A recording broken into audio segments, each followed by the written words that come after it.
This is Think Out Loud on OPB. I'm Dave Miller. We start today with an Iranian-American perspective on the U.S. war against Iran. The attacks began over the weekend and have killed the country's supreme leader, Ayatollah Ali Khamenei, along with other senior leaders. On Saturday, protesters gathered in Portland to condemn the war. One day later, hundreds of Iranian Americans came together to celebrate the death of Khamenei and to support the U.S. and Israel's military actions against the Iranian government. Samira Sahebi joins us now to talk about all of this. She's the secretary of the board of directors of Free Iran PDX, a community support organization for Iranians living in Portland. And she joins us now. It's great to have you on Think Out Loud. Thank you for having me. You came to the U.S. in 1985. Why did you leave Iran? I was a very strong-willed child. I was raised an atheist, and it was increasingly harder to hide my views in schools. And they were detaining children. It was a time where everybody was spying on everybody else, and it was dangerous. And I also was falling into depression and had a lack of will to live. And so I asked my father if he could send me away. I asked for years, and as soon as the borders opened, he trusted that that was the best decision for me, which was very brave of him because I was only 14. And so he sent me away, and I was able to live with that decision. I was able to pay the price for freedom, to just leave my family and just live on my own. And honestly, I started thriving. You know, it's fascinating that you say it was brave of him to let you go. Right. It seems that it was brave of you, too, to go, to leave everything, even if everything you knew was squashing your spirit and making it hard for you to see a life for yourself there. I imagine it still took bravery to leave. It didn't feel that way as a child. I think as children, we don't understand consequences of what we want. We want it at any price. And so there were kids who asked for what I got, and then they couldn't take it and they went back. But I wasn't willing to do that. I wanted my freedom. I was thriving, yes. How much family do you still have in Iran?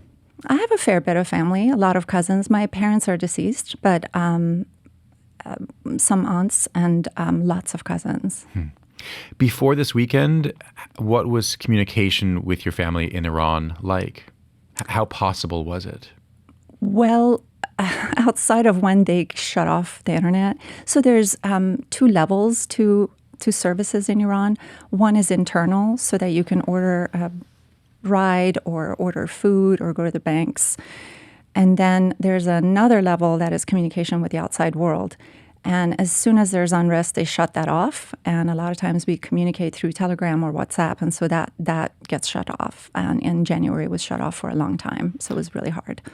During a period where, according to some reports, more than 30,000 people, protesters, were killed by the regime. Yes. That is some pretty recent context. Obviously, we could talk about decades and decades of repression. But what went through your mind when you learned that Ayatollah Ali Khamenei had been killed? I'm a deep thinker, so it's just complex because, of course, it feels good. This man symbolizes, he not only literally massacred people, but he indirectly orders the massacres of people. So he's got a lot of blood on his hands, and he's very power hungry. I mean, he clawed his way to the top, and so for someone to kill your bully, it feels amazing on some level. But it also was complex because he was dying. He was 86 years old. He chose not to go to the bunker. He wanted this time around, because in June he was hiding. And this time he said, I'm not going. And he created a narrative that if my people can't go to bunkers, then I'm not going to go. But it's really a show. He wanted to be martyred because he's had prostate cancer for years. So he's kind of at the end of his life. And he got what the Shiites want most, value the most. He got martyred, and now he's eternal.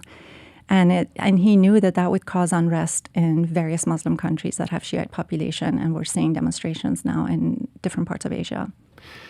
I was struck by a quote that a PSU professor named Anusha Sadeghi told to an OPB reporter over the weekend at that protest I mentioned on Sunday, or celebration in some ways on Sunday. She said this: We know you're tired. You meaning, I think she was talking here broadly to non-Iranian Americans is my reading of this quote. She said, "We know you're tired of the U.S. getting involved in other countries, but there's nothing like the lived experience of a people. I hope you never know the sheer desperation of a people praying to be bombed only to be free." What do you make of that statement? I know her. She's very bright, and I think she's right on. She's right on. Like I have stated before, Iranians are traumatized people. And even as a child, just to give you an example, as the revolution happened, I was seeing photographs of people being executed on the front pages of newspapers where every child can pass by a stance or see the newspaper. Like the prime minister was shot and his dead body was laying there for everyone to see. I mean, it was just so disrespectful and irreverent. And they would have public hangings in plazas, and people would take their kids to watch. And it was just a level of violence that when you're living in it, you don't understand it. But when you leave, you're like, oh my God, that was so messed up to do that to a society and to children. The experience of having people knock down your door, come and kidnap one of your loved ones, and for you never to see them and hear that they're executed. And for the government to come to your door and say, your son was executed, you need to pay for the bullet to claim the body. It's horrific. I mean, this is a government that tortures its people. So of course we want intervention.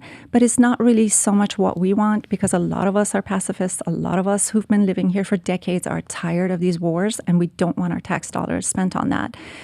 But the people of Iran have been fighting for decades to overthrow this government in every way they can, and they've been paying for it dearly. And after the economic unrest that happened in January, and this time they not only shut off the external internet, but they shut off the internal systems so people couldn't get money out of the banks because they were trying to hide some things that have happened. And so people took to the streets and they were massacred. And at that point, they had had enough and they preferred death to the life they're living. So they've asked for help. This is a rescue that many of them have asked for. It's unfair to say all 92 million want this. Of course not. There's about 10 to 15% of Iranians that like the regime. And among the rest, most of them want the regime gone. But whether or not they want war, I can't assign a percentage.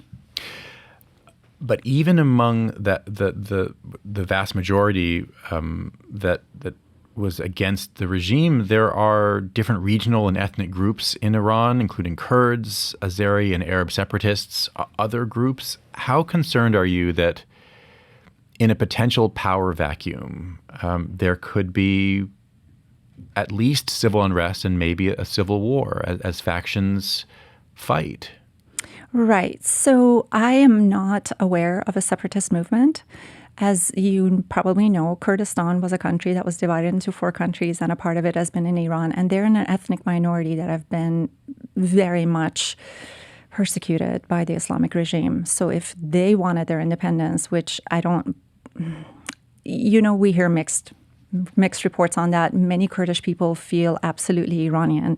But I'm not aware of a separatist movement personally. But that is a fear, of course. We don't want Iran to fragment.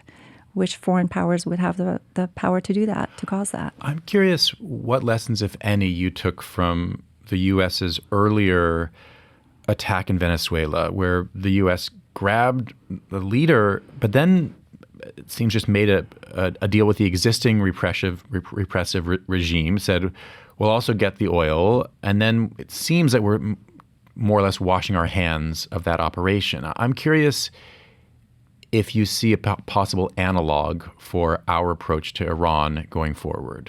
Absolutely. In all the years I've lived here, I don't feel we generally leave a country better than we found it. We cause a lot of destruction a lot of times and we leave.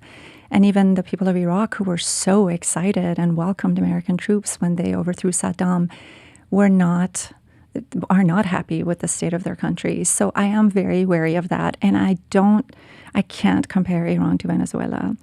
The Iranian government has its tentacles in so many countries and has exported billions of dollars. And these holdings are in Western countries.